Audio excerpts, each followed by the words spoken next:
যোৱাকালি ঘোষিত হোৱা অসম লোকসেৱা আয়োগৰ পৰীক্ষাত চিপাঝাৰৰ শিখা স্মৃতি নাথে ২০ নম্বৰ স্থানত স্থান পাবলৈ সক্ষম হৈছে।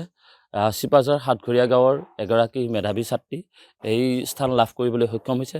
বাৰুকৈয়ে ঘৰখনলৈ এক আনন্দৰ খলকনি তুলিছে। ওচৰ চুবুৰীয়াই তেওঁৰ খা খবৰ লৈছে। আমি দেখি আহিছোঁ এয়া হৈছে শিখা স্মৃতি নাথৰ ঘৰৰ পৰিৱেশ। আমি কথা পাতিবৰ কাৰণে আগবাঢ়িছোঁ শিখা স্মৃতি নাথৰ সৈতে। তোমাৰ যি সফলতা কেনেকুৱা লাগিছে? ধন্যবাদ, মোৰ খুবেই ভাল লাগিছে। মই পোনপ্ৰথমতে মোৰ পিতৃ মাতৃ আৰু যিখিনি মোৰ আত্মীয় আছে বা মোৰ যিখিনি বন্ধু বান্ধৱ আছে সকলোকে মই ধন্যবাদ জ্ঞাপন কৰিছোঁ। তোমাৰ যি এই সফলতা বা তুমি পৰীক্ষাত উত্তীৰ্ণ হ'বৰ কাৰণে কেনেধৰণে প্ৰস্তুতি চলাইছিলা? মোৰ আচলতে মানসিক প্ৰস্তুতি প্ৰায় 2020 মানৰ পৰাই চলিছিল, কিন্তু বাকী টেবুল চকীৰ যিটো কষ্ট সেইটো 2022 মানৰ পৰা চলিছিলে আৰু পেৰেলেলি মোৰ যিবোৰ একাডেমিক এডুকেশ্যন সেইবোৰো চলি আছিলে। আৰু যোৱা বছৰ মই গ্ৰেড 3 এক্সামত মানে পাইছিলোঁ আৰু তাত জুনিয়ৰ এছিষ্টেণ্ট হিচাপে জইন কৰিছিলোঁ। গতিকে যোৱা বছৰৰ পৰা মই আকৌ চাকৰি কৰি সমান্তৰালভাৱে ইয়াৰ কাৰণেও পঢ়ি আছিলোঁ। গতিকে মই ভাবোঁ আচলতে একো কথাই অসম্ভৱ নহয়। যদি কোনোবাই সপোন দেখে মানে সকলো বস্তু সম্ভৱ হৈ উঠে এবাৰ যদি জাৰ্ণিটোত কোনোবাই আৰম্ভ কৰি দিয়ে। তুমি তোমাৰ যি সফলতাৰ আগত যিখিনি কষ্ট লুকাই আছিলে বা আন ছাত্ৰ ছাত্ৰীক কি পৰামৰ্শ দিবা?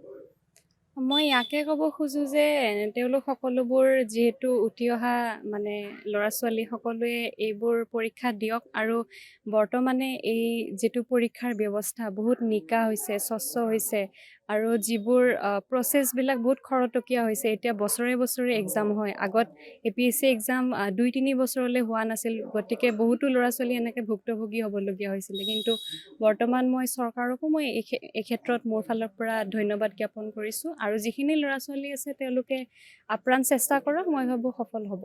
ধন্যবাদ জ্ঞাপন কৰিছোঁ। সুন্দৰ প্ৰচেষ্টা তোমাৰ। তেখেতৰ পিতৃগৰাকী আছে, পিতৃগৰাকীৰ কিছু কথা আমি জানিব কাৰণে। হয়, ধন্যবাদ।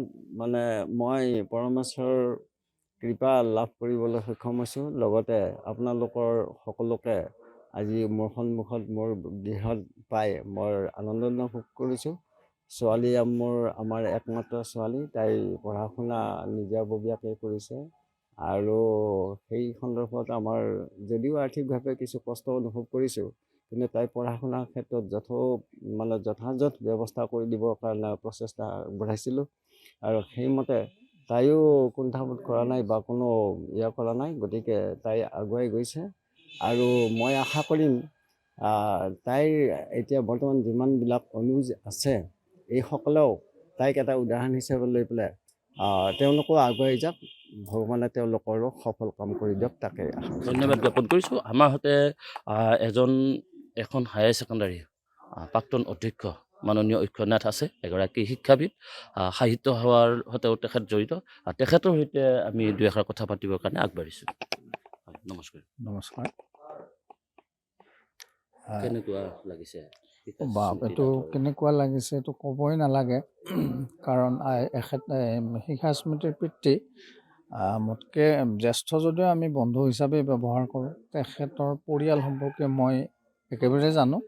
যথেষ্ট কষ্টৰ মাজেৰে তেখেতে শিখা স্মৃতিক পঢ়াই শুনাই ইমানখিনি কৰিছে আৰু শিখা স্মৃতি অতি একাগ্ৰতাৰে অধ্যয়ন কৰা এগৰাকী ছোৱালী। তাই বাকীবিলাকৰ নিচিনা বৰ হৈ হাল্লা কৰি ফুৰা বা বিভিন্ন উৎসৱ পাৰ্বণত মানে নিজৰ সময় খৰচ কৰি ফুৰা তেনেকুৱা বিধৰ নহয়। নিজৰ কামখিনি অধ্যয়নখিনি কৰে আৰু মই আগতেও তেওঁৰ অধ্যয়নশীলতাৰ তথা তেওঁৰ যিখিনি পাৰদৰ্শিতা মই প্ৰমাণ পাইছোঁ। কাৰণ মই 10ম শ্ৰেণীত অকণমান শিকাইছিলোঁ পদাৰ্থ বিজ্ঞানৰ বিশেষ চেপ্টাৰ দুটা মানে চব ল'ৰা ছোৱালীয়ে টান পায়। তেতিয়া মই অলপ শিকাই দিওঁতেই তেতিয়া বুজিছিলোঁ যে তেওঁ সহজে বুজি পায়। এবাৰ বুজাই দিলে বস্তুবিলাক বুজাব নালাগে আৰু নাপাহৰে।